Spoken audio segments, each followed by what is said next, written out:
It looked very forlorn and strange. Julian didn't really like it very much.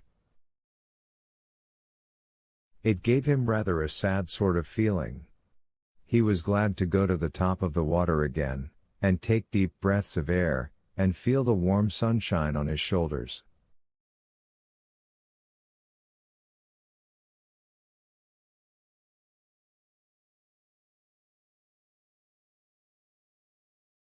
He climbed into the boat. "Most exciting," he said.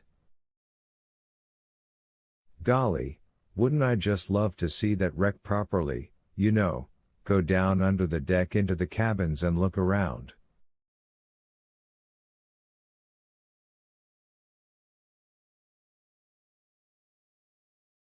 "And oh, suppose we could really find the boxes of gold." "That's impossible," said George. "I told you proper divers have already gone down and found nothing." "What's the time?" "I say, we'll be late if we don't hurry back now." They did hurry back, and managed to be only about 5 minutes late for tea.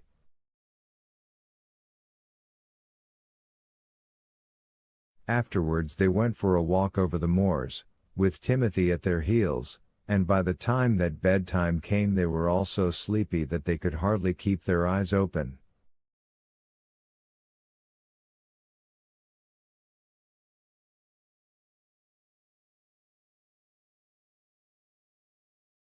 "Well, good night, George," said Anne, snuggling down into her bed.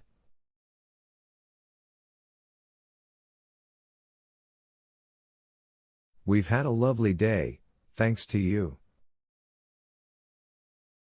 "And I've had a lovely day, too," said George, rather gruffly.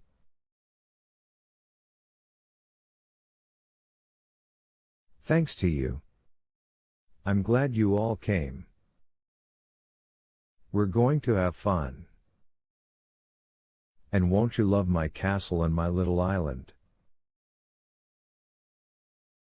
"Ooh, yes," said Anne, and fell asleep to dream of wrecks and castles and islands by the hundred.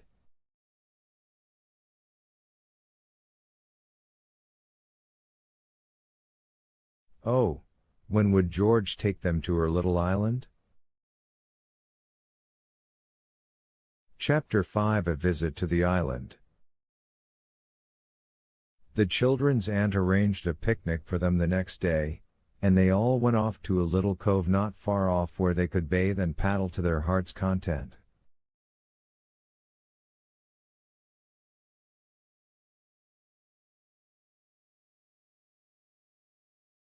They had a wonderful day, but secretly Julian, Dick and Anne wished they could have visited George's island.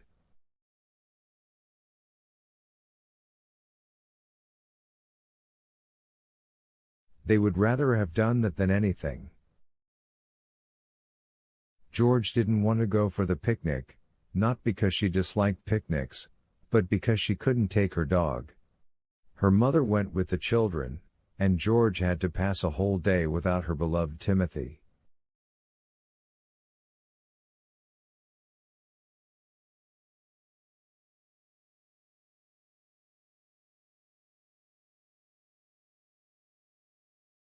"Bad luck," said Julian, who guessed what she was brooding about. "I can't think why you don't tell your mother about old Tim." "I'm sure she wouldn't mind you letting someone else keep him for you." "I know my mother wouldn't mind."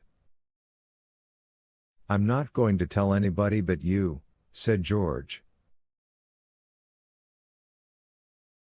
"I get into awful trouble at home always. I dare say it's my fault, but I get a bit tired of it. You see, Daddy doesn't make much money with the learned books he writes, And he's always wanting to give Mother and me things he can't afford.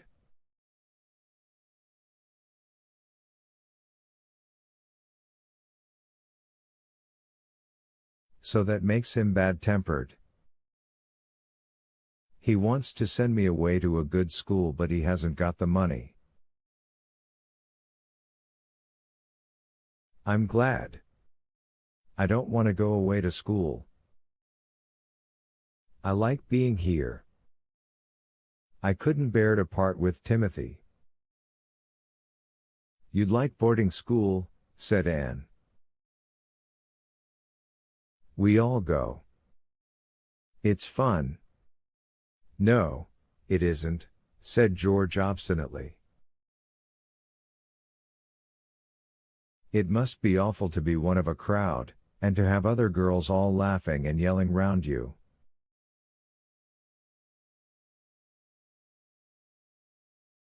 I should hate it. No, you wouldn't, said Anne. All that is great fun.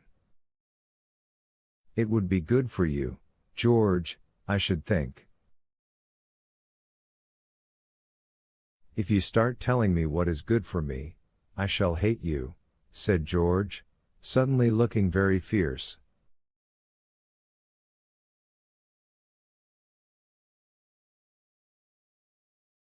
Mother and Father are always saying that things are good for me, and they are always the things I don't like.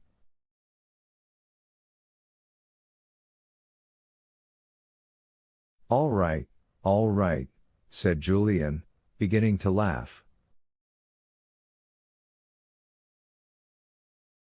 My goodness, how you do go up in smoke.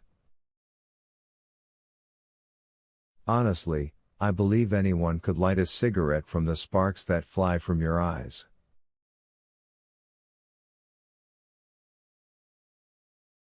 That made George laugh, though she didn't want to.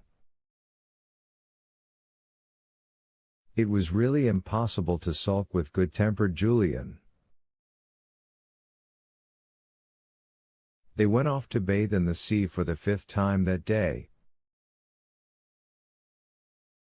Soon they were all splashing about happily, and George found time to help Anne to swim.